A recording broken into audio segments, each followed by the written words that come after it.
아빠 왔다. 5살 난 민재가 퇴근한 제 남편 품으로 쏜살같이 달려가 폭 안겼습니다. 민재야 너. 남편은 화들짝 놀라며 아이를 거칠게 떼어냈죠. 순간 집안 공기가 얼음장처럼 싸늘하게 얼어붙었습니다. 먼 친척 부부가 사고로 죽어서 고아가 된 불쌍한 애라며 저한테 억지로 떠맡긴 아이였어요. 쯧쯧, 불쌍한 핏줄을 어찌 모른 척해. 매달 꼬박꼬박 500만 원씩 줄 테니까 넌 잔말 말고 애나 잘 키워. 그렇게 제게 떵떵거리던 시어머니. 그런데 참 기가 막히고 이상하죠? 그 불쌍하다던 친척 조카가 왜 제 남편을 보고 아빠라고 할까요? 여보, 애가 TV를 너무 많이 봤나 봐. 갑자기 왜 아빠라고 부르고 난리야, 눈동자가 마구 흔들리고 얼굴이 하얗게 질려서 벌벌 떠는 남편. 그 모습을 지켜보는 순간, 제 머릿속에 번쩍하고 벼락이 내리치더라고요. 아이고, 내 팔자야. 지난 5년, 그 아까운 세월이 전부 끔찍하고 더러운 거짓말이었다는 걸 그제야 똑똑히 깨달았습니다. 그래, 어디 한번 끝까지 가보자. 저는 속으로 차갑게 비웃으며 화장실로 들어가 아이의 칫솔을 조심스레 챙기기 시작했습니다. 그 시댁 식구들이 가장 화려하고 뻔뻔하게 웃는 바로 그날, 그 가짜 인생을 아주 와장창 무너뜨리기 위해서 말이죠. 오늘의 사연 시작합니다. 함께 해주시는 모든 분들께 온갖 행운과 돈줄이 마르지 않기를 바라겠습니다. 해가 막 떠오른 신도시의 아침이었습니다. 지연은 현관 앞에 서서 남편의 넥타이를 매만지고 있었습니다. 오늘도 늦어? 글쎄, 회사 일이 좀 많아서. 기다리지 말고 먼저 자. 도지는 지연의 어깨를 가볍게 두드리고는 구두를 신었습니다. 지연은 문이 닫히는 소리를 들으며 잠시 그 자리에 서 있었습니다. 결혼한 지 벌써 5해였습니다. 남부럽지 않은 아파트에 살고 남편은 다정한 편이었죠. 하지만 지연의 가슴 한구석에는 늘 설명하기 힘든 허전함이 자리 잡고 있었습니다. 결혼 전에는 음식을 예쁘게 차려내는 일을 했습니다. 손끝에서 접시 하나가 작품이 되던 시절이었죠. 그 모든 걸 시어머니 말순의 한마디에 접었습니다. 여자가 집을 지켜야지 무슨 일이냐는 말에 입을 다물었습니다. 지연은 식어버린 커피잔을 만지작거리며 창밖을 내다보았습니다. 그때 현관 도어록이 거칠게 눌리는 소리가 났습니다. 문이 활짝 열리더니 말순이 성큼 들어섰습니다. 손에는 비싸 보이는 아이용 가방이 끌려 들어왔고 그 옆에는 작은 사내아이가 서 있었습니다. 어머니, 갑자기 어쩐 일로? 지연이 놀라 일어서며 물었습니다. 말순은 신발을 벗어 던지듯 내려놓으며 거실 소파에 털썩 앉았습니다. 아가, 큰일이 났다. 먼 친척 하나가 사고로 죽었어. 말순이 손수건으로 입가를 누르며 말했습니다. 부부가 한나란시에 갔다는구나. 이 어린 것만 덩그러니 남았지 뭐냐. 지연은 아이를 내려다보았습니다. 5살쯤 되어 보이는 아이는 낯선 집을 두리번거리고 있었습니다. 피부치를 길에 버릴 수는 없잖니. 네가 좀 맡아라. 말순의 목소리는 부탁이라기보다 통보에 가까웠습니다. 지연은 입술을 깨물었습니다. 어머니, 그게 아이를 키운다는 게 보통 일이 아니에요. 갑자기 이렇게. 말순은 기다렸다는 듯 가방에서 서류 한 뭉치를 꺼내 탁자 위에 던졌습니다. 못 믿겠으면 봐라. 다 죽었다고 나와 있어. 지연은 떨리는 손으로 종이를 집어들었습니다. 사고로 사망했다는 진단서와 가족 서류가 눈앞에 펼쳐졌습니다. 종이 위 글자들이 무겁게 가슴을 짓눌렀습니다. 말순은 이번에는 두툼한 봉투를 꺼내 탁자에 올렸습니다. 매달 500씩 줄 테니까 군말 말고 키워.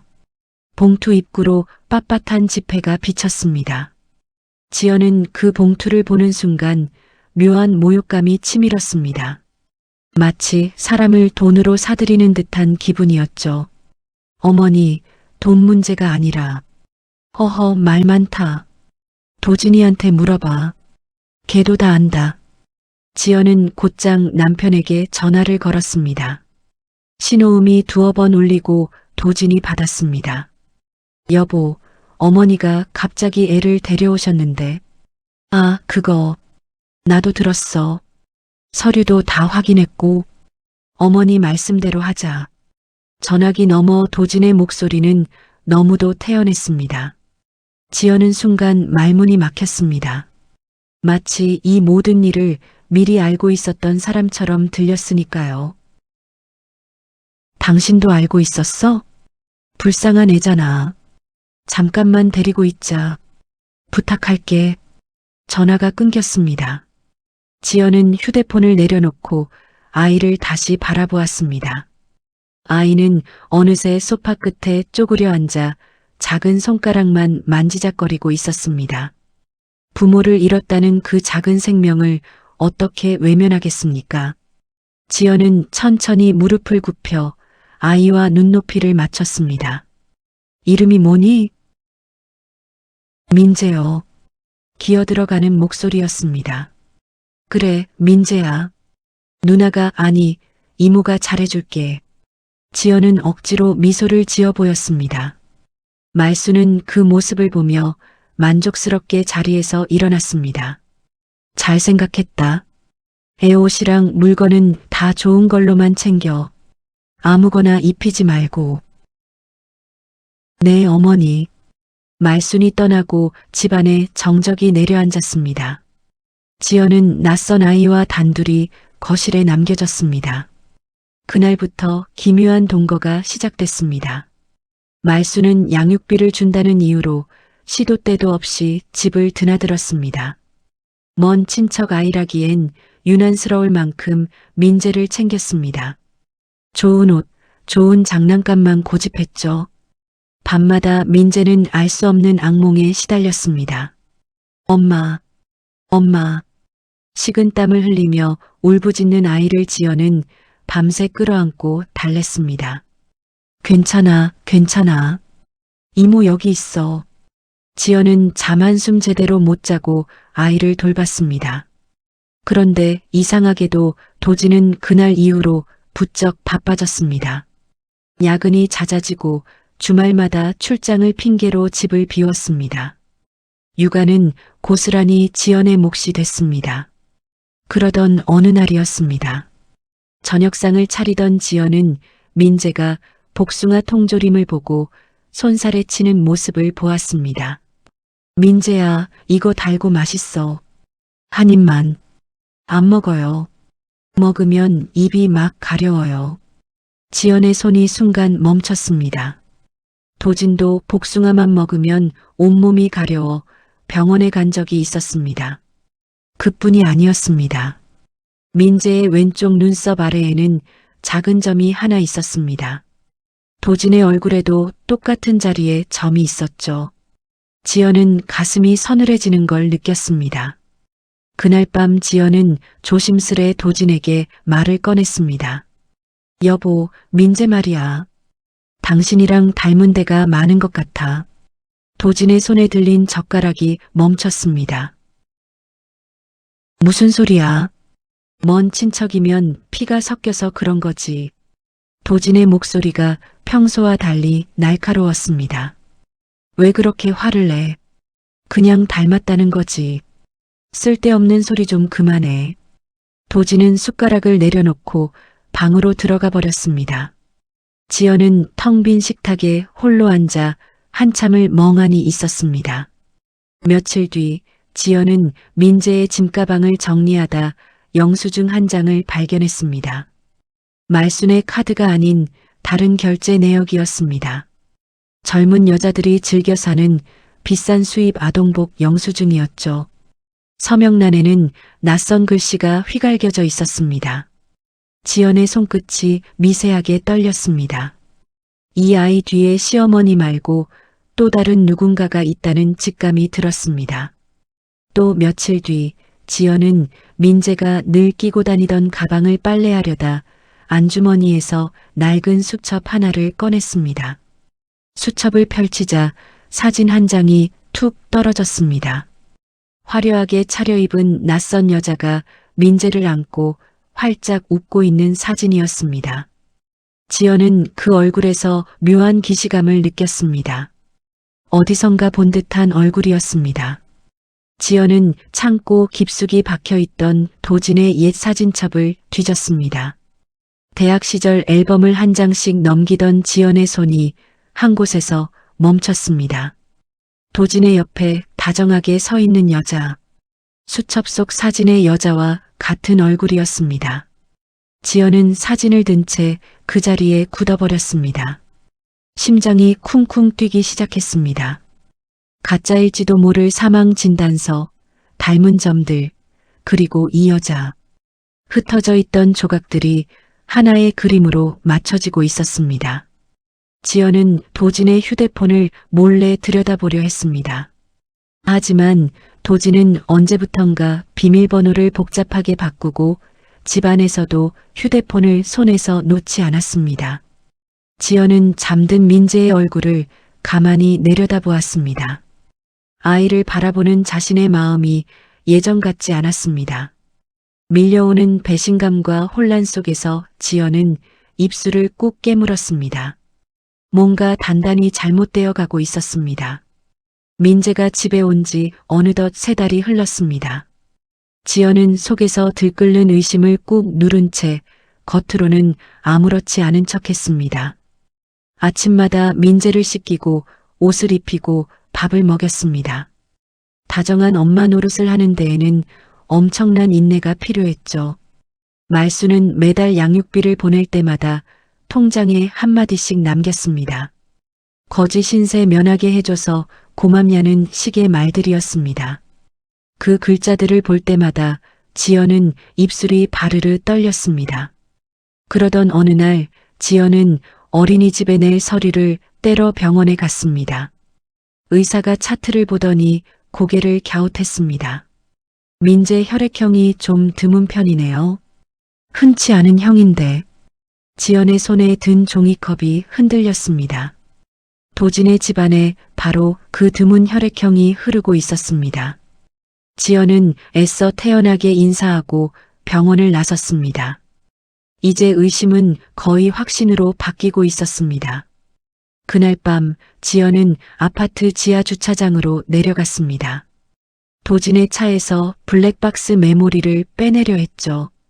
하지만 블랙박스 전선이 이미 누군가의 손에 뽑혀 있었습니다.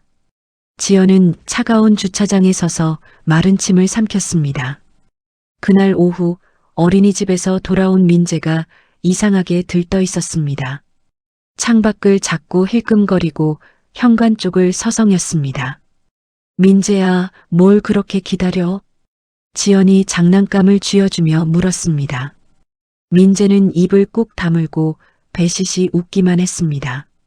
마치 누군가와 비밀 약속이라도 한 아이 같았습니다. 지연의 가슴속에 불길한 예감이 스멀스멀 피어올랐습니다. 저녁 무렵 도어록 누르는 소리가 났습니다. 평소보다 일찍 도진이 들어섰습니다. 피곤한 척 어깨를 늘어뜨리고 거실로 들어왔죠. 그 순간이었습니다. 거실에서 블록을 가지고 놀던 민재가 벌떡 일어났습니다. 작은 발이 현관을 향해 총알처럼 달려갔습니다. 아빠 왔다. 아이의 입에서 또렷한 외침이 터져나왔습니다. 좁은 거실의 공기가 단숨에 얼어붙었습니다. 지연은 자신의 귀를 의심하며 고개를 돌렸습니다. 도진은 무심코 두 팔을 벌려 민재를 안아 올리려 했습니다. 그러다 지연의 시선을 느꼈는지 화들짝 놀랐습니다. 도진은 안으려던 아이를 거칠게 밀쳐냈습니다. 이 녀석이 왜 이래? 민재가 엉덩방아를 찍고 입을 삐죽였습니다. 도진의 이마에 식은땀이 맺혔습니다. 애가 요즘 텔레비전을 너무 많이 봐서 드라마에서 아빠 하니까 헷갈렸나 봐. 도진의 목소리가 심하게 더듬거렸습니다. 지연은 도진의 눈을 똑바로 보았습니다. 그 두 눈은 공포와 당황으로 사정없이 흔들리고 있었습니다. 단순한 실수가 아니었습니다. 지연은 천천히 입꼬리를 끌어올렸습니다. 그런가 봐. 애들이 다 그렇지 뭐. 겉으로는 부드럽게 웃었지만 등줄기로 식은땀이 흘렀습니다. 온몸이 분노로 미세하게 떨렸지만 지연은 이를 악물고 참았습니다. 저녁 내내 지연은 아무 일 없는 척 밥상을 차렸습니다. 도진은 밥이 입으로 들어가는지 코로 들어가는지 모르는 얼굴이었습니다. 그날 밤 도진이 씻으러 욕실로 들어갔습니다. 지연은 이불을 뒤집어 쓰고 자는 척했습니다. 잠시 후 도진이 안방을 빠져나가는 기척이 느껴졌습니다. 지연은 살그머니 일어나 베란다 쪽으로 다가갔습니다. 유리문 틈으로 도진의 낮은 목소리가 새어 들어왔습니다. 미쳤어? 애가 나보고 아빠라고 부르면 어떡해? 지연은 숨을 멈추고 귀를 기울였습니다. 지연이 다 봤잖아. 하마터면 들킬 뻔했다고. 애 단속 좀 해. 도진의 목소리에는 신경질이 잔뜩 묻어 있었습니다. 통화 상대는 분명 말순이 아니었습니다. 지연은 직감했습니다. 저 전화기 너머에 있는 사람. 수첩 속 사진의 그 여자가 틀림없었습니다. 지연은 떨리는 손으로 이불깃을 움켜쥐었습니다. 심장이 터질 것만 같았습니다. 잠시 후 도진이 아무 일 없었다는 듯 방으로 돌아와 누웠습니다. 지연은 등을 돌린 채 도진의 숨소리를 들었습니다. 그 위선적인 숨소리에 피가 거꾸로 솟는 듯 했습니다. 하지만 지연은 차갑게 마음을 다잡았습니다. 여기서 감정을 터뜨리면 안 됐습니다.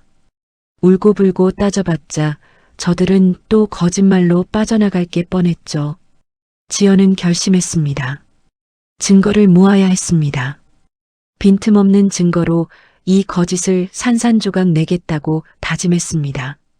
다음 날 아침 지연은 그 어느 때보다 환하게 웃었습니다. 도진의 넥타이를 매주며 다정하게 굴었습니다. 오늘은 일찍 들어와. 맛있는 거 해놓을게. 그래. 알았어. 도진은 안도한 표정으로 집을 나섰습니다. 지연은 말순에게도 전화를 걸었습니다. 어머니, 민재 어제 어린이집에서 칭찬받았어요. 어머니 덕분이에요. 수학이 넘어 말순이 흡족하게 웃었습니다. 소름이 돋을 만큼 완벽한 연기였습니다. 도진이 나가자마자 지연의 얼굴에서 웃음기가 사라졌습니다. 지연은 곧장 서랍장을 뒤지기 시작했습니다. 가족 서류와 도진의 지출 내역서를 한 장씩 사진으로 찍었습니다. 손이 떨렸지만 멈추지 않았습니다. 민재가 방에서 텔레비전을 보는 틈을 노렸습니다. 지연은 욕실로 들어가 민재가 쓰던 칫솔을 봉투에 담았습니다. 도진의 면도기와 세면대에 떨어진 머리카락도 조심스레 집어들었습니다. 지연은 핀셋으로 머리카락 뿌리가 붙어 있는지 몇 번이고 확인했습니다. 검사에서 조금의 오차도 나면 안 됐으니까요. 부엌으로 가서 민재가 마시다 남긴 우유팩도 챙겼습니다. 깨끗한 면봉으로 팩 입구를 꼼꼼히 닦아 따로 담았습니다. 지연은 모든 것을 가방 깊숙이 숨겼습니다. 현관 거울 앞에 선 지연은 자신의 얼굴을 바라보았습니다. 핏기 없는 얼굴에 두 눈만 서늘하게 가라앉아 있었습니다. 석 달 전의 순한 새댁은 어디에도 없었습니다. 지연은 떨리는 손으로 차 열쇠를 집어들었습니다. 시내 외곽에 있는 검사소로 향했습니다. 운전대를 잡은 손에 힘이 들어갔습니다. 이제 판도라의 상자를 열 시간이었습니다. 검사를 맡긴 지 일주일이 지났습니다. 피가 마르는 기다림이었습니다. 마침내 검사소에서 두툼한 우편물이 도착했습니다. 지연은 떨리는 손으로 봉투를 뜯었습니다. 종이를 펼치자 맨 아래에 붉은 글씨가 선명하게 박혀 있었습니다. 친아버지일 확률 99.999. 지연의 다리에 힘이 풀렸습니다. 거실 바닥에 그대로 주저앉고 말았습니다. 혹시나 하던 작은 희망마저 짓밟혔습니다. 남편이 다른 여자와 낳은 자식. 그걸 죽은 친척 아이라고 속여서 가짜 진단서까지 만들어가며 본처인 자신에게 키우게 했습니다. 지연은 입을 틀어막고 소리 없이 울었습니다. 한참을 바닥에 엎드려 있었습니다. 그러다 지연은 소매로 눈물을 거칠게 닦았습니다. 슬픔보다 더 차가운 무언가가 가슴 밑바닥에서 올라왔습니다. 지연은 천천히 자리에서 일어났습니다.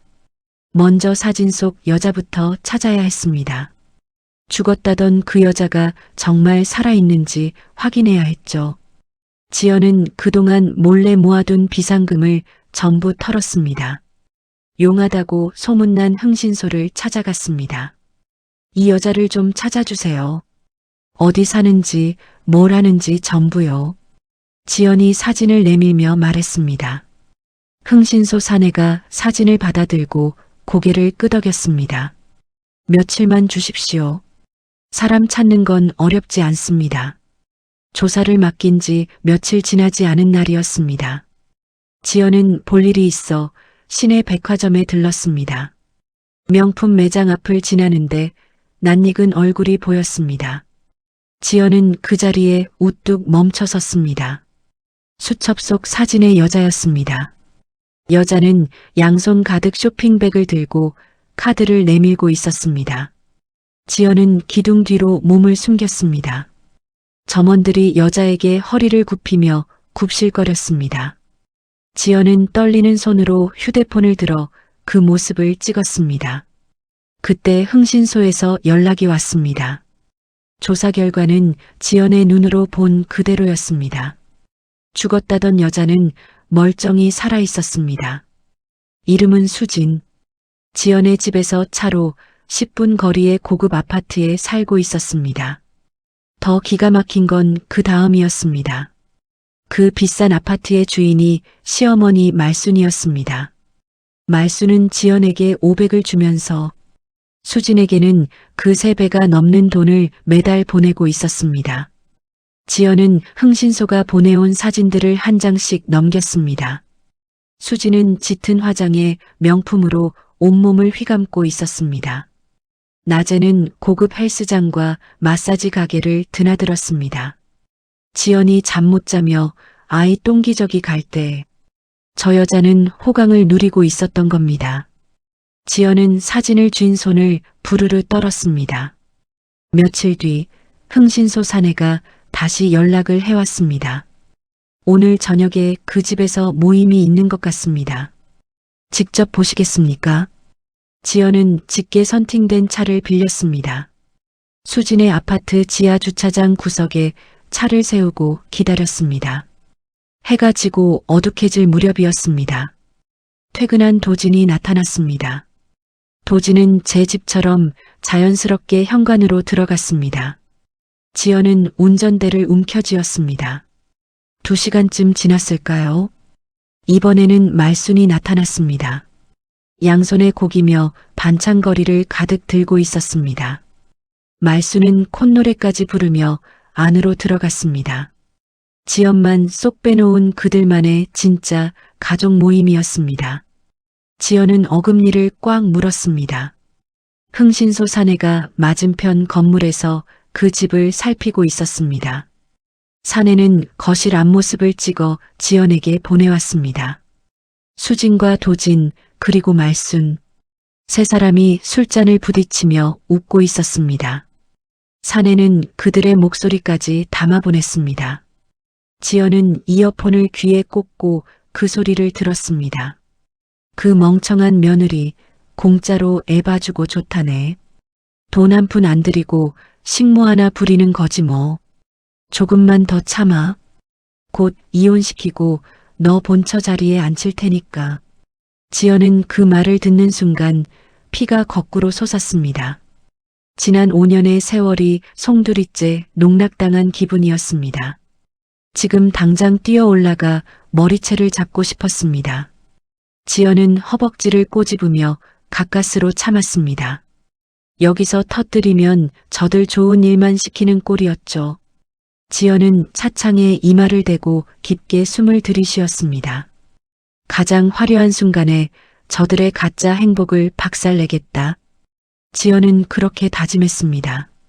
복수의 칼날은 저들의 약점인 돈을 향해야 했습니다. 지연은 도진이 서재 금고에 회사 서류를 보관해 온 걸 떠올렸습니다. 마침 도진과 말순이 수진을 데리고 골프 여행을 떠난 주말이 있었습니다. 지연은 그날을 거사일로 잡았습니다. 지연은 인터넷으로 배운 방법을 따라했습니다. 청진기를 금고 문에 대고 1시간을 매달렸습니다. 미세한 소리에 귀를 기울이며 다이얼을 돌렸습니다. 마침내 철컥 금고 문이 열렸습니다. 지연은 안에 든 서류 뭉치를 꺼냈습니다. 밤새 돋보기로 서류를 한 장씩 대조했습니다. 회사 장부가 2개로 나뉘어 있었습니다. 하나는 세금 신고용, 다른 하나는 돈을 빼돌리는 용도였습니다. 회사 돈을 슬쩍슬쩍 빼낸 흔적이 고스란히 남아 있었습니다. 지연은 새벽까지 모든 서류를 사진으로 찍었습니다. 작은 메모리에 저장하고 서류는 원래 자리로 돌려놨습니다. 순서 하나까지 흐트러지지 않게 신경 썼습니다. 이제 지연의 손에는 3개의 무기가 쥐어졌습니다. 유전자 검사지, 불륜 현장 사진, 그리고 이중장부. 하지만 이걸 제대로 휘두를 사람이 필요했습니다. 지연은 며칠 밤을 새워 변호사를 찾았습니다. 기업 비리와 이혼 소송 둘 다 잘 다루는 사람이어야 했죠. 수많은 검색 끝에 한 이름이 눈에 들어왔습니다. 큰 법률회사 출신으로 재벌가 소송에서 한 번도 진 적이 없는 사람. 강태호라는 변호사였습니다. 지연은 모든 증거를 시간 순서대로 정리해 묶었습니다. 두툼한 서류철을 가슴에 안고 태호의 사무실에 상담을 예약했습니다. 거울 앞에 선 지연의 얼굴은 더 이상 떨리지 않았습니다. 순하고 약했던 며느리는 사라졌습니다. 차갑게 벼린 칼날만이 그 자리에 남아 있었습니다. 다음 날 오전 지연은 강남의 한 빌딩을 찾았습니다. 태호의 법률사무소는 깔끔하고 차분했습니다. 문을 열고 들어서자 한 남자가 자리에서 일어났습니다. 서늘하고 날카로운 눈빛의 사내였습니다. 이지연 씨? 앉으시죠. 지연은 넓은 탁자를 사이에 두고 태호와 마주 앉았습니다. 지연은 눈물 한 방울 흘리지 않았습니다. 준비해온 서류를 하나씩 탁자에 꺼내놓았습니다. 유전자 검사지, 불륜 사진, 그리고 회사 장부 사본이었습니다. 이게 제 사연입니다. 처음부터 끝까지 들어보세요. 지연은 막힘없이 그동안의 일을 풀어놓았습니다. 태호는 팔짱을 끼고 가만히 듣고 있었습니다. 배신당한 아내라기엔 너무도 차분한 태도였습니다. 태호의 눈빛에 흥미가 어렸습니다. 자세를 고쳐 앉으며 안경을 꺼내 썼습니다. 특히 회사 장부를 넘기던 태호의 표정이 굳어졌습니다. 이 장부 어디서 보신 거죠? 남편 서재 금고에 있던 거예요. 태호는 잠시 말이 없었습니다. 사실 태호에게는 남모를 사정이 하나 있었습니다. 얼마 전 태호를 키워준 은인이 운영하던 작은 회사가 망했습니다. 도진의 회사가 일부러 돈줄을 끊어버린 탓이었죠. 태호는 그 일의 뒷내막을 혼자 캐고 있던 참이었습니다. 그런데 지연이 가져온 장부에 바로 그 흔적이 있었습니다. 태호는 직감했습니다. 이 사건은 단순한 이혼이 아니었습니다. 거대한 비리를 한꺼번에 터뜨릴 기회였습니다. 태호는 안경을 벗으며 지연을 바라보았습니다. 이지연 씨, 솔직히 말씀드리겠습니다. 네, 말씀하세요. 바람 피운 걸로 위자료 받는 정도로는 저 사람들 눈 하나 깜짝 안 합니다. 지연의 눈빛이 흔들렸습니다. 그럼 어떻게 해야 하죠? 회사가 빼돌린 돈, 세금 빼먹은 거, 이걸 다 엮어야 합니다. 태호의 목소리가 낮고 단단했습니다. 재산을 송두리째 묶어버리고 감옥까지 보내야죠. 빈털터리로요. 지연은 마른 침을 삼켰습니다. 그게 가능할까요? 제가 한 번도 진 적이 없는 사람입니다. 절 믿으세요. 지연은 태호의 눈을 똑바로 보았습니다. 그 눈에는 거짓이 없었습니다. 두 사람은 그날 손을 잡기로 했습니다. 각자의 목적이 같은 곳을 향하고 있었으니까요. 태호는 곧바로 움직였습니다. 지연의 재산을 지키는 일부터 시작했습니다. 회사 돈의 흐름을 쫓는 전문가들도 붙였습니다. 지연 씨는 집에서 평소처럼 지내세요. 절대 티내지 말고. 걱정 마세요. 연기는 자신 있어요. 지연은 집으로 돌아갔습니다. 아무것도 모른 채 이중생활을 즐기는 도진 앞에서 더 순한 아내를 연기했습니다. 여보, 요즘 회사 일 힘들지? 보약이라도 지어줄까? 그래. 고마워. 도진은 의심한 점 없이 지연을 대했습니다. 말순 앞에서도 마찬가지였습니다. 지연은 며느리 도리를 다하는 척 굽실거렸습니다. 저들의 마지막 경계심마저 완전히 풀어버렸습니다. 일주일 뒤 시댁 가족 모임이 있었습니다. 지연은 부엌에서 과일을 깎는 척했습니다. 도진이 술에 취해 거실 소파에 쓰러져 잠들었습니다. 지연은 주위를 살폈습니다. 도진의 노트북이 탁자 위에 놓여 있었습니다. 지연은 태호가 준 작은 장치를 손에 쥐었습니다. 조심스럽게 노트북에 그 장치를 꽂았습니다. 심장이 미친 듯이 뛰었습니다. 3분이면 된다고 했습니다. 지연은 시계를 보며 숨을 죽였습니다. 말순이 부엌으로 들어오는 소리가 났습니다. 아가, 뭐하니? 과일은 아직이야? 지연은 화들짝 놀랐지만 태연하게 대답했습니다. 어머니, 지금 다 깎았어요. 가져갈게요. 말순이 다시 거실로 나갔습니다. 그 사이 장치의 불빛이 깜빡이며 작업을 마쳤습니다. 지연은 재빨리 장치를 빼서 주머니에 넣었습니다. 도진의 노트북 속 모든 기록이 태호에게 넘어갔습니다. 태호의 사람들이 그 자료를 샅샅이 분석했습니다. 말순이 빼돌린 돈이 수진의 아파트뿐 아니라 추적이 어려운 해외 계좌로도 흘러간 게 드러났습니다. 복수의 날을 의논하던 중이었습니다. 지연이 문득 한 가지를 떠올렸습니다. 한 달 뒤에 시아버지 칠순 잔치가 있어요. 칠순 잔치요? 네. 동네 유지들이 다 모이는 자리예요. 시댁 식구들이 제일 으스대는 날이죠. 태호의 입꼬리가 올라갔습니다. 그날이 좋겠군요. 모두가 보는 앞에서요. 두 사람은 그날을 거사일로 정했습니다. 경찰과 세무조사관들이 딱 맞춰 들이닥치도록 계획을 짰습니다. 분 단위로 시나리오를 만들었습니다. 태호의 사람들이 또 하나를 알아냈습니다. 도진과 말순이 잔치 다음 날 새벽 해외로 빼돌린 돈을 찾으러 떠날 비행기표를 끊어둔 겁니다. 도망치려는 거예요? 그렇죠. 덕분에 우리가 붙잡을 명분이 확실해졌습니다.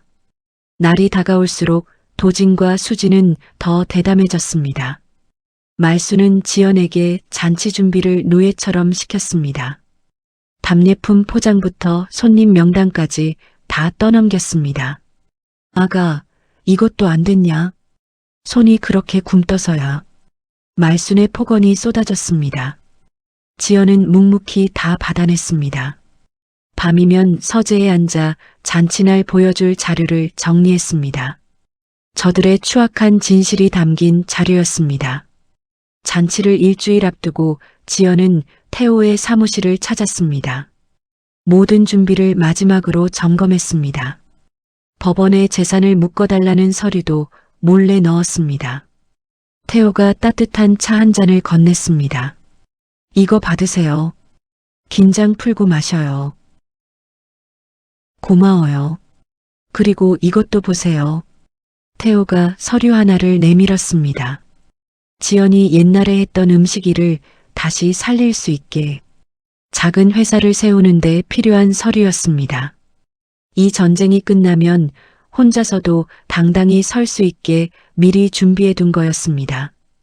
지연은 코끝이 시큰해졌습니다. 벼랑 끝에서 만난 사람의 빈틈없는 배려였습니다. 지연은 참았던 숨을 길게 내쉬었습니다. 그러고는 다가올 날을 향해 마음을 강철처럼 다잡았습니다. 잔치 전날 밤 지연은 잠든 민재의 얼굴을 가만히 내려다보았습니다. 아무 죄 없는 이 아이마저 어른들의 방패로 썼다는 게 기가 막혔습니다. 지연은 아이의 이마까지 이불을 덮어주었습니다. 이 지옥 같은 가짜 가족의 숨통을 내 손으로 끊겠다. 이 아이에게도 진짜 현실을 돌려주겠다. 지연은 그렇게 거듭 다짐했습니다. 날이 밝기 전 지연은 태호에게 짧은 문자를 보냈습니다. 준비 다 됐다는 신호였습니다. 그러고는 옷장을 열었습니다. 말순이 입으라고 던져준 초라한 한복 대신 한 번도 입은 적 없던 강렬한 붉은 드레스를 꺼내 들었습니다. 마침내 그날이 밝았습니다. 시내 최고급 호텔의 대연회장이 화려하게 꾸며졌습니다. 지역 국회의원부터 회사 거래처 임원들까지 수백 명의 손님이 연회장을 가득 메웠습니다. 말순과 도진은 입구에서 손님들을 맞이하느라 바빴습니다. 자애로운 가족인 척 환하게 웃으며 인사를 건넸습니다. 어머, 오셨어요. 누추한 자리에 와주셔서 감사합니다. 말순의 입에서 꿀이 뚝뚝 떨어졌습니다. 행사가 시작되기 전 대기실에서였습니다. 말순이 지연의 차림새를 보고 눈을 부릅떴습니다. 이게 무슨 꼴이야? 한복 입으랬더니 천박하게. 죄송해요, 어머니. 지연은 고개를 숙였지만 입가에는 차가운 미소가 걸려 있었습니다. 말순은 그 미소를 보지 못한 채 씩씩거리며 나가버렸죠. 지연은 거울 앞에 섰습니다. 평소의 수수한 모습은 온데간데 없었습니다. 짙은 화장에 몸에 붙는 붉은 드레스. 연회장 단상 옆에 선 지연은 사냥꾼 같은 눈으로 무대를 바라보았습니다. 이 가짜 연극이 무너질 순간만을 기다렸습니다. 연회장 밖 주차장은 또 다른 풍경이었습니다. 태호가 이끄는 사람들이 탄 검은 차들이 비상등을 끈 채 건물을 둘러쌌습니다. 세무조사관과 경찰들이 숨을 죽이고 신호를 기다렸습니다. 잔치는 무르익어갔습니다. 시아버지의 감사 인사가 끝날 무렵이었습니다. 사회자가 마이크를 들었습니다. 이번엔 며느님께서 특별한 영상을 준비하셨다고 합니다. 큰 박수 부탁드립니다. 박수가 터져 나왔습니다. 지연은 화려한 조명 아래 단상으로 걸어 올라갔습니다. 지연은 마이크 앞에 섰습니다. 객석을 천천히 둘러보다 말순과 도진에게 시선을 멈췄습니다. 두 사람은 흐뭇한 얼굴로 지연을 올려다보고 있었습니다. 지연은 무대 아래 직원에게 슬쩍 손짓을 보냈습니다. 그 순간 대형 화면이 켜졌습니다. 화목한 가족 사진이 나올 줄 알았던 화면에 붉은 글씨가 가득 떴습니다. 친아버지일 확률 99.999. 연회장에 찬물을 끼얹은 듯한 정적이 흘렀습니다. 곧이어 화면이 바뀌었습니다. 도진과 수진이 주차장에서 끌어안은 사진. 말순이 수진에게 돈뭉치를 건네는 사진. 손님들이 술렁이기 시작했습니다. 저게 뭐야? 누구야 저 여자? 아니, 사돈댁 며느리 아니었어? VIP석에 앉은 유지들이 입을 다물지 못했습니다. 말순과 도진의 얼굴이 새파랗게 질렸습니다. 도진이 자리에서 벌떡 일어났습니다. 저것 꺼. 당장 꺼. 도진이 무대로 미친 듯이 뛰어 올라오려 했습니다. 지연은 마이크를 꽉 쥐고 목소리를 높였습니다. 여러분, 여기 이 사람들 좀 보세요. 지연의 목소리가 연회장에 쩌렁쩌렁 울렸습니다. 죽지도 않은 사람을 죽었다고 거짓 서류까지 만들어서요. 제 남편이 다른 여자랑 낳은 자식을 친척 고아라고 속였습니다. 그걸 본처인 저한테 키우게 했어요. 객석에서 비명 같은 탄식이 터졌습니다. 그뿐인 줄 아세요? 며느리는 식모 취급하면서요. 뒤로는 회사 돈 수백억을 빼돌려서 저 여자 호강시켰습니다. 지연은 한마디 한마디 또박또박 내뱉었습니다. 말순의 얼굴이 불그락푸르락했습니다. 인연이 어디서 거짓말을 짓거려. 말순이 단상으로 달려들었습니다. 지연의 머리채를 잡으려는 순간이었습니다. 지연은 손에 쥐고 있던 서류 뭉치를 말순의 얼굴을 향해 던졌습니다. 장부 사본과 검사지가 허공에 흩날렸습니다. 종이가 눈꽃처럼 단상 위로 쏟아졌습니다. 이 모든 거요. 그 아이가 제 남편한테 아빠라고 부른 그날부터 지연이 차갑게 말을 이었습니다. 이 무대를 하나하나 준비했습니다. 바로 그때였습니다. 연회장 뒷문이 거칠게 열렸습니다. 태호를 앞세운 조사관들과 경찰들이 줄지어 들이닥쳤습니다. 손님들이 일제히 고개를 돌렸습니다. 태호는 곧장 도진과 말순 앞을 막아섰습니다. 손에 든 서류를 높이 치켜들었습니다. 회사 돈 빼돌리고 세금 떼먹은 혐의로 조사하겠습니다. 도진이 비틀거리며 뒷걸음질 쳤습니다. 탁자 위 잔이 쓰러져 술이 쏟아졌습니다. 태호는 또 다른 종이를 들이밀었습니다. 내일 새벽에 해외로 도망가려고 비행기표까지 끊으셨더군요. 이건 명백한 도주 시도입니다. 긴급 체포하겠습니다. 도진의 다리가 풀썩 꺾였습니다. 태호는 마지막으로 법원 결정문을 내밀었습니다. 그리고 지금 이 시간부로 두 분 재산은 전부 묶였습니다. 말순이 비명을 질렀습니다. 안 돼. 내 돈, 내 회사. 수백 명의 손님이 지켜보는 가운데였습니다. 말순과 도진의 손목에 차가운 수갑이 채워졌습니다.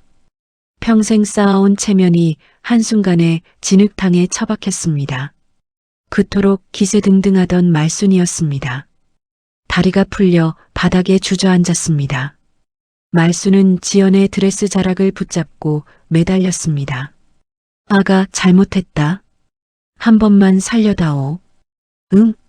지연은 더러운 것이라도 닿은 듯 자락을 획 빼냈습니다. 이제 와서 아가요? 웃기지 마세요. 도진도 변명 한마디 못했습니다. 기자들의 카메라 불빛이 쏟아졌습니다. 도진은 고개를 푹 숙인 채 끌려나갔습니다. 그 와중에 VIP석 뒤편에 숨어 구경하던 사람이 있었습니다. 바로 수진이었습니다. 경찰이 들이닥치자 수진은 선글라스로 얼굴을 가렸습니다. 비상구를 향해 황급히 발걸음을 옮겼습니다. 하지만 입구를 지키던 태호의 사람들이 길을 막았습니다. 어딜 가시려고요? 같이 가셔야죠. 수진의 손목에도 수갑이 채워졌습니다. 돈 숨기는 걸 도운 죄였습니다. 수진은 발버둥 치며 끌려나갔습니다. 폭풍 같은 시간이 지나갔습니다. 손님들이 썰물처럼 빠져나갔습니다. 텅 빈 연회장에 지연 혼자 남았습니다. 바닥에 흩어진 종이 조각들을 내려다보았습니다. 거짓으로 쌓아 올린 가족의 잔해였습니다. 지연은 길고 길었던 억압에서 마침내 풀려난 걸 온몸으로 느꼈습니다. 태호가 조용히 다가왔습니다. 입고 있던 재킷을 벗어 지연의 어깨에 덮어주었습니다. 수고했어요. 정말 잘 버텼어요. 태호가 지연의 어깨에 가만히 손을 얹었습니다. 지연은 긴장이 풀린 듯 길게 숨을 내쉬었습니다. 그러고는 태호를 향해 환하게 웃어 보였습니다. 후련하고도 찬란한 웃음이었습니다. 지연이 자신의 이름으로 회사를 세운 지 6달이 지났습니다. 지연의 음식 회사는 무서운 속도로 자라났습니다. 뛰어난 솜씨의 태호의 든든한 도움이 더해진 덕분이었죠. 큰 회사들의 행사를 줄줄이 따냈습니다. 지연은 매일 단정한 정장 차림으로 회사를 이끌었습니다. 직원들은 그런 지연을 존경하고 따랐습니다. 주말이면 태호와 강이 보이는 식당에서 저녁을 먹었습니다. 지난날의 상처를 말끔히 씻어낸 듯한 나날이었습니다. 반면 도진과 수진의 처지는 비참했습니다. 재판을 앞두고 전 재산이 묶였습니다. 여권도 빼앗겨 도망갈 수도 없었죠.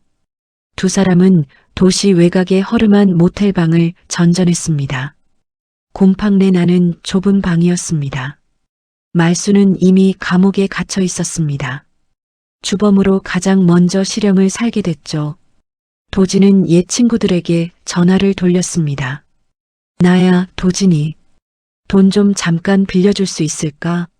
하지만 돌아오는 건 차가운 거절뿐이었습니다. 미안하다. 나도 사정이 있어서. 뚝 전화가 끊겼습니다.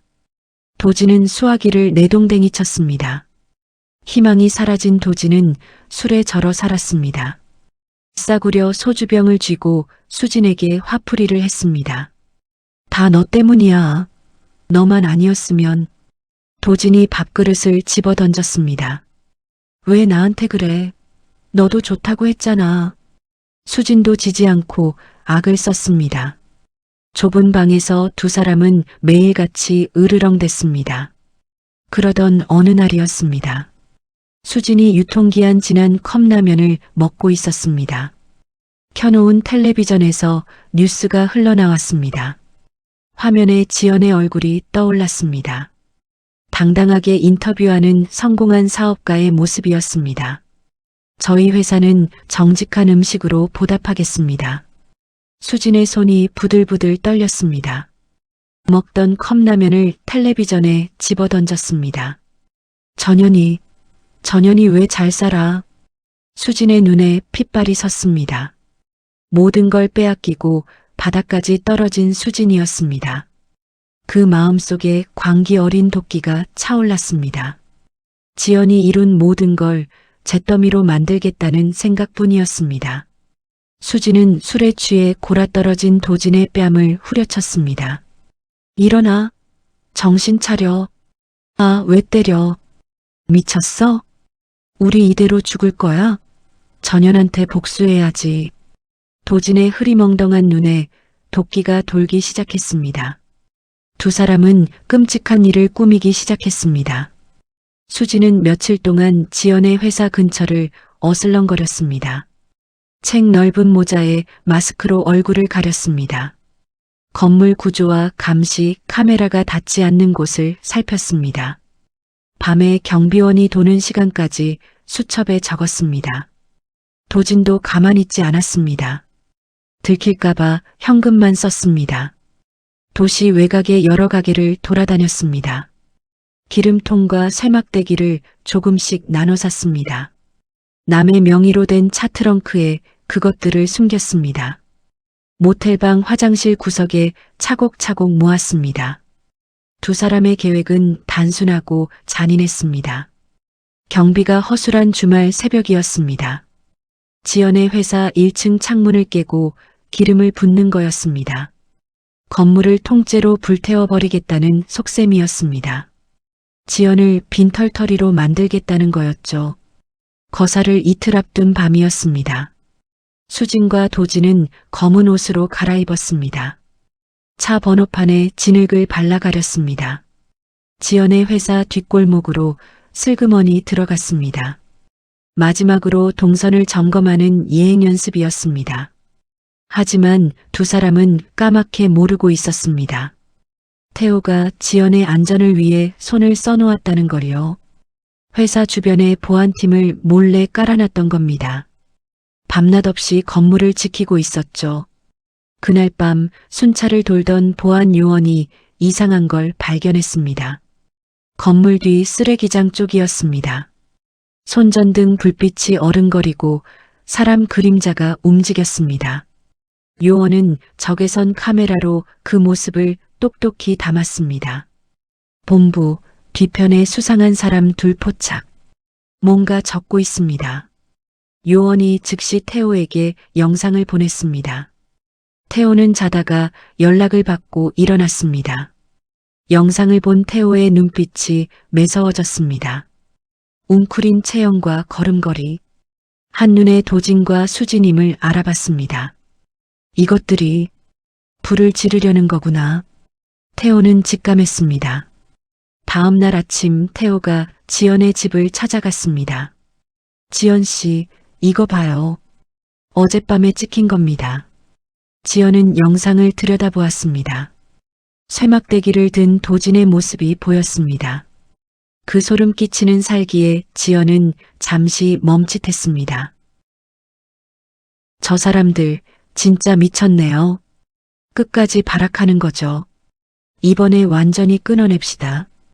태호의 목소리는 차분했습니다. 덫을 놓자고요. 저들이 이를 저지르기 직전에 딱 잡는 겁니다. 지연은 두 주먹을 꽉 쥐었습니다. 좋아요. 이번엔 빠져나가게 두지 않을 거예요. 태호는 곧장 경찰서로 향했습니다. 형사 책임자를 조용히 만났습니다. 재판 중인 사람들이 또 범죄를 꾸민다는 증거를 내밀었습니다. 주말 새벽에 현장에 형사들 좀 붙여주십시오. 지연도 자기 몫을 준비했습니다. 거사 당일 평소 있던 보조 경비원을 일찍 퇴근시켰습니다. 건물 뒷골목 가로등 퓨즈도 일부러 끊어놨습니다. 골목을 칠흑 같은 어둠에 잠기게 했죠. 수진과 도진이 의심 없이 깊숙이 들어오게 만든 미끼였습니다. 거사 당일 자정이 되었습니다. 인적 끊긴 건물 맞은편 주차장이었습니다. 선팅된 검은 승합차 안에 지연과 태호, 형사들이 숨어 있었습니다. 적외선 화면을 뚫어지게 바라보았습니다. 새벽 2시였습니다. 어둠을 뚫고 두 그림자가 나타났습니다. 기름통을 든 수진과 쇠막대기를 든 도진이었습니다. 두 사람은 지연이 파놓은 골목 안으로 조심조심 기어들어왔습니다. 승합차 안에 모두가 숨을 죽였습니다. 어둠이 짙게 깔린 골목이었습니다. 수진과 도진은 경비가 텅 빈 걸 보고 속으로 쾌재를 불렀습니다. 하늘이 돕는다고 착각했죠. 두 사람은 건물 1층 환풍구 앞까지 다가갔습니다. 주위를 한번 살핀 뒤 작업을 시작했습니다. 도진이 쇠막대기로 환풍구 철망을 뜯어내려 안간힘을 썼습니다. 비 오듯 땀을 흘리며 끙끙댔습니다. 그 사이 수진은 기름통 뚜껑을 열었습니다. 아기에 찬 미소를 지으며 벽에 기름을 마구 뿌렸습니다. 코를 찌르는 냄새가 좁은 골목을 가득 채웠습니다. 수진이 주머니에서 라이터를 꺼냈습니다. 빨리 좀 해. 굼떠 터져서는. 수진이 도진의 등을 치며 신경질을 냈습니다. 그 목소리가 작은 도청기를 통해 승합차 안으로 또렷이 들어왔습니다. 지연은 화면을 보며 손에 땀을 쥐었습니다. 그때였습니다. 승합차 근처에서 쓰레기통 뒤지던 길고양이 한 마리가 깡통을 엎으며 날카롭게 울고 튀어올랐습니다. 골목의 정적이 와장창 깨졌습니다. 도진이 화들짝 놀라 손을 멈췄습니다. 뭐야? 누구 있어? 도진이 두리번거리며 짐을 챙기려 했습니다. 승합차 안 형사들이 권총 손잡이를 꽉 쥐었습니다. 작전이 물거품이 될까봐 숨도 못 쉬었죠. 다행히 수진이 도진의 뒤통수를 후려쳤습니다. 고양이잖아. 이 겁쟁이야. 빨리 끝내. 도진은 다시 막대기를 철망 틈에 밀어 넣었습니다. 마침내 철망이 요란한 소리와 함께 뜯겨나갔습니다. 수진이 불을 붙이려 라이터를 켜려는 찰나였습니다. 엄지손가락에 힘이 들어가는 그 순간이었습니다. 태호의 무전 신호가 떨어졌습니다. 지금 골목 양쪽 끝에 숨어있던 경찰차 세대가 한꺼번에 튀어나왔습니다. 요란한 사이렌이 어둠을 찢었습니다. 눈이 멀 듯한 강한 불빛이 두 사람을 환하게 비췄습니다. 대낮처럼 밝아진 골목에 도망갈 길이 막혔습니다. 동시에 건물 옥상과 쓰레기장에 숨어있던 형사들이 쏟아져 내려왔습니다. 방패를 든 채 고함을 지르며 달려들었습니다. 기름통과 라이터를 든 두 사람을 순식간에 에워쌌습니다. 도지는 그 자리에서 다리가 풀렸습니다. 쇠막대기를 바닥에 떨어뜨렸습니다. 살려주세요. 잘못했습니다.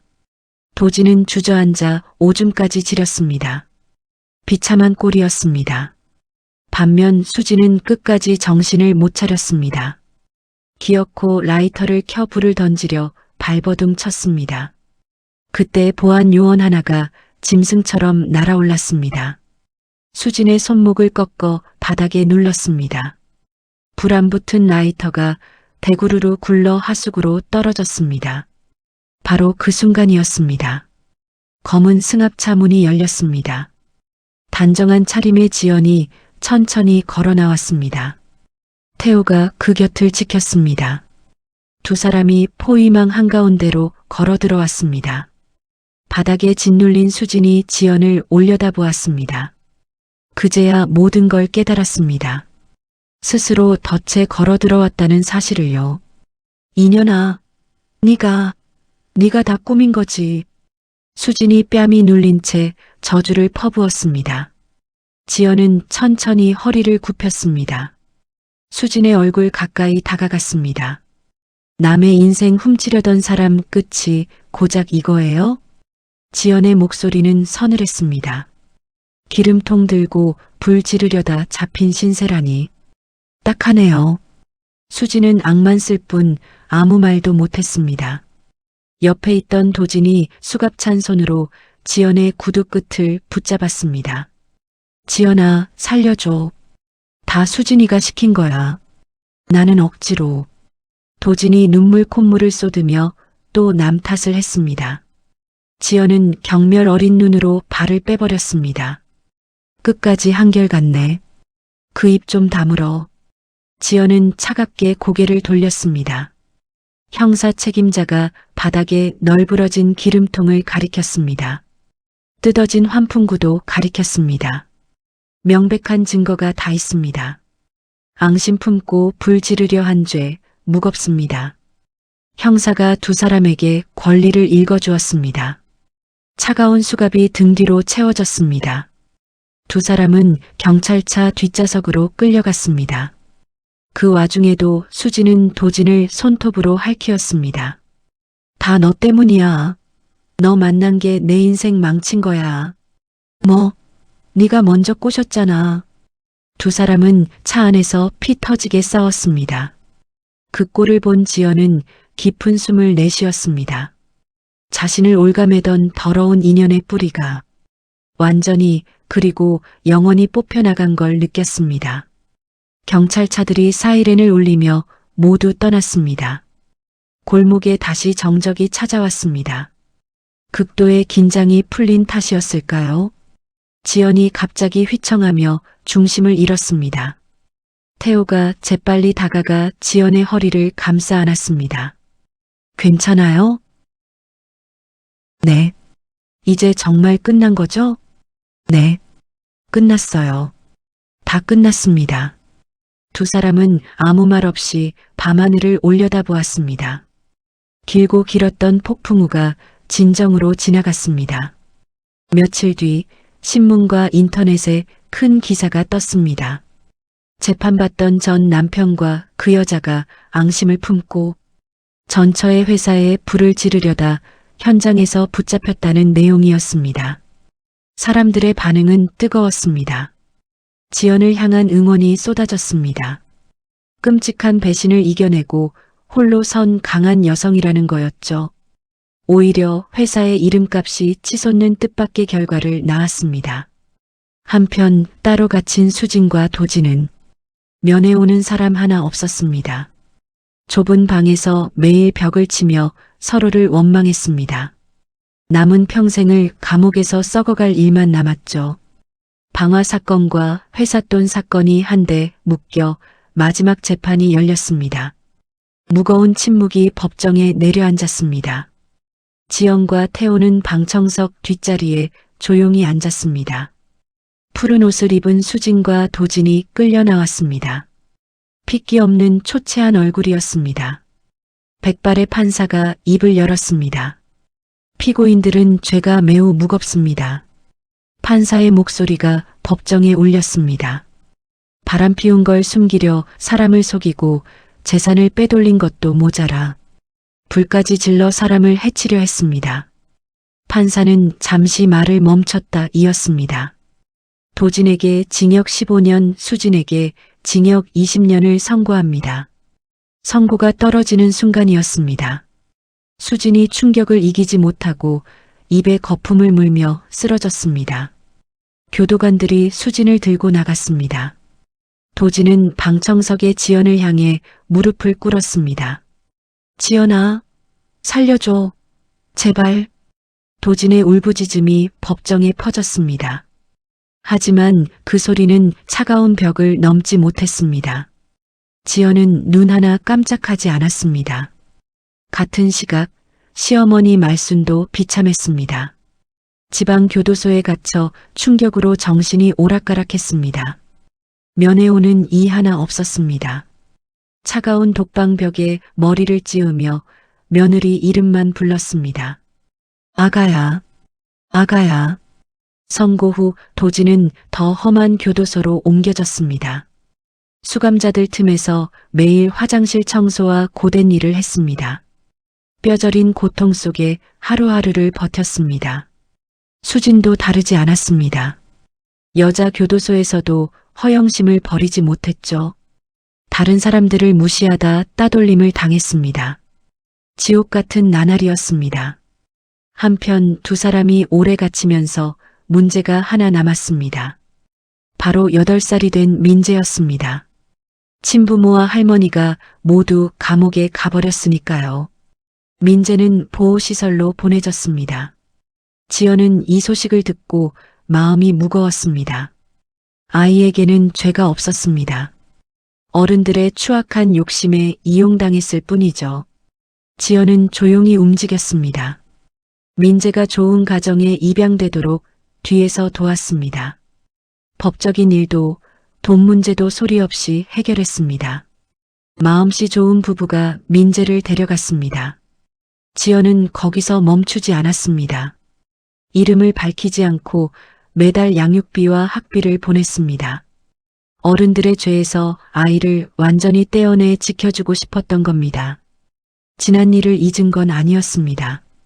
다만 아이에게 그 빚을 물릴 수는 없었죠. 법정을 나선 지연은 따스한 햇살을 온몸으로 받았습니다. 10년 묵은 체증이 쑥 내려간 듯 했습니다. 지연은 깃털처럼 가벼운 걸음으로 계단을 내려왔습니다. 그로부터 2해가 흘렀습니다. 지연의 음식회사는 업계 1등으로 우뚝 섰습니다. 큰 호텔들과 독점 계약까지 맺었죠. 세련된 단발머리의 지연이었습니다. 강남 한복판 새 사옥의 높은 사무실에서 일했습니다. 자신감 넘치는 미소로 서류에 사인을 했습니다. 능력 있는 사장님의 바쁜 하루하루였습니다. 태호는 회사의 법률 고문으로 곁을 지켰습니다. 회사 일을 의논한다는 핑계로 매일 지연의 사무실을 드나들었죠. 두 사람은 어느새 마음 깊이 정이 들어 있었습니다. 어느 금요일 늦은 오후였습니다. 태호가 서류철 하나를 지연의 책상에 슬며시 올려놨습니다. 평소 법정에서의 날카로운 모습과 달랐습니다. 이마에 땀까지 맺힌 채 헛기침을 했습니다. 이거 한번 봐. 지연은 의아한 얼굴로 서류를 펼쳤습니다. 딱딱한 법률 문서가 아니었습니다. 태호가 진심을 꾹꾹 눌러 쓴 편지였습니다. 평생의 짝이 되어달라는 청혼이었습니다. 지연은 참았던 웃음을 터뜨렸습니다. 변호사님답게 청혼도 계약서로 하네. 싫으면 안 해도 돼. 태호가 귀를 붉히며 말했습니다. 지연은 황금빛 만년필을 들었습니다. 편지 아래 서명란에 또박또박 이름을 적었습니다. 두 사람은 큰 창밖을 나란히 바라보았습니다. 붉게 노을 지는 서울의 야경이 눈부셨습니다. 지연과 태호는 서로의 손을 따뜻하게 맞잡았습니다. 이제 어떤 시련에도 흔들리지 않을 미래를 약속했습니다. 기만과 배신의 늪에서 스스로 걸어 나온 지연이었습니다. 당당히 승리자가 된 지연은 이제 남을 돕기로 했습니다. 홀로 아이를 키우는 엄마들과 어려운 아이들을 위한 재단을 세웠죠. 어느 화창한 주말이었습니다. 지연과 태호는 편한 차림으로 보육원을 찾았습니다. 지연의 재단에서 마련한 봉사 자리였습니다. 두 사람은 앞치마를 두르고 아이들에게 밥을 퍼주었습니다. 지연이 직접 만든 영양 가득한 음식이었습니다. 천천히 먹어. 더 줄까? 아이들이 환하게 웃었습니다. 지연도 태호도 누구의 눈치도 보지 않고 웃었습니다. 봉사를 마치고 두 사람은 강변을 걸었습니다. 노을이 붉게 두 사람을 물들였습니다. 태호가 지연의 어깨에 앉은 꽃잎을 떼어주었습니다. 지연의 머리칼을 부드럽게 쓸어 넘겼습니다. 지연은 곁에 든든한 사람을 바라보았습니다. 사랑받는 사람만이 지을 수 있는 평온한 눈빛이었습니다. 지연은 말없이 미소로 답했습니다. 지난날의 탐욕과 거짓말은 차가운 철창 속에서 썩어갔습니다. 하지만 지연이 제 손으로 일군 사랑과 성공은 눈부신 햇살 아래 찬란하게 빛났습니다. 지연은 파란 하늘을 향해 깊고 맑은 숨을 들이마셨습니다. 어두운 그림자는 이제 완전히 걷혔습니다. 지연은 태호의 손을 꼭 잡았습니다. 내일을 향해 당당한 걸음을 내디뎠습니다. 지연의 이야기 여기까지입니다. 먼 친척 고아라는 거짓말로 시작된 지옥 같은 나날이었습니다. 남편과 시어머니 그리고 내연녀까지 세 사람이 손잡고 한 여자의 인생을 짓밟으려 했습니다. 하지만 진실은 결국 가장 화려한 무대 위에서 터지고 말았죠. 5살 아이의 천진한 한마디가 그 시작이었습니다. 생각해보면 참 무섭습니다. 돈 앞에서 사람이 어디까지 무너질 수 있는지를 보여준 이야기였으니까요. 그래도 지연은 무너지지 않았습니다. 눈물 대신 차가운 결심을 택했고 끝내 제 손으로 진짜 인생을 되찾았습니다. 빼앗긴 자리에서 주저앉지 않고 다시 일어선 그 마음. 그게 바로 지연이 가진 진짜 힘이 아니었을까요? 세상에는 지연 같은 분들이 분명 계실 겁니다.